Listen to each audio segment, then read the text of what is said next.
आज से 77 साल पहले ये 30 जनवरी 1948 की ही बात थी जब नाथूराम गोडसे ने महात्मा गांधी को गोली मार दी।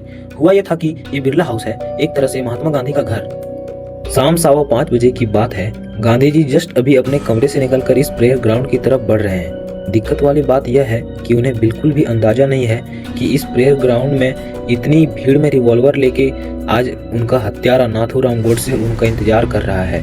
इतनी भीड़ में रिवॉल्वर किसी को दिखाई ना दे, इसीलिए गोडसे ने ऐसे खड़े होकर रिवॉल्वर को यहाँ छुपा रखी है। अपने कमजोर कदमों से चलते हुए गांधी जी जैसे ही प्रेयर ग्राउंड की सीढ़ियों पर चढ़कर ऊपर पहुंचे, वैसे ही हजारों की भीड़ में खड़े गोडसे ने भीड़ से निकलकर गांधी जी को झुककर प्रणाम किया।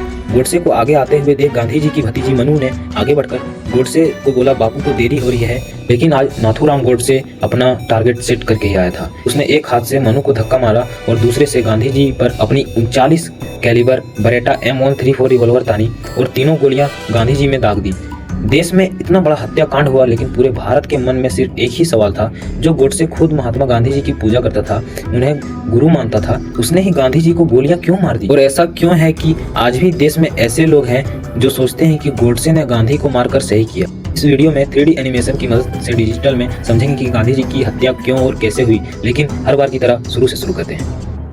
ये बात गांधी जी की मौत से 38 साल पहले की है। बॉम्बे पुणे लाइन के पास एक गांव है बारामती, जहां 1910 में नाथूराम गोडसे का जन्म हुआ। गोडसे का असली नाम रामचंद्र था, पर उसके माँ बाप को लगता था कि उनके परिवार पर किसी तरह का श्राप है, जिससे उनके सारे मेल चिल्ड्रन की डेथ हो जा रही है। इसीलिए उन्होंने गोडसे को एक लड़की की तरह पाला और उनको एक नथ पहनाई, जिसकी वजह से उनका नाम नाथूराम पड़ा। स्कूल में मन न लगने के कारण उसने स्कूल को ड्रॉप कर दिया और कारपेंटर और फ्रूट वेंडर का काम किया।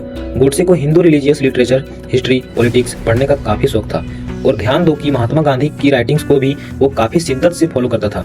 और तो और नाथूराम गोडसे गांधी जी का इतना पक्का फॉलोवर था कि उसने 1930 में हुए सिविल डिसोबीडियंस मूवमेंट में भी बढ़ चढ़कर पार्ट लिया। 1932 में नाथूराम गोडसे ने RSS और हिंदू महासभा को ज्वाइन किया और यहीं पर वह वीर सावरकर के कांटेक्ट में आया। वीर सावरकर की संगत का सबसे बड़ा असर नाथूराम गोडसे पर यह हुआ कि उसकी आइडियोलॉजी एक पैसिफिस्ट से एक मिलिटेंट की तरफ बढ़ने लगी और धीरे धीरे नाथूराम गोडसे के मन में गांधी जी के लिए नफरत बढ़ने लगा।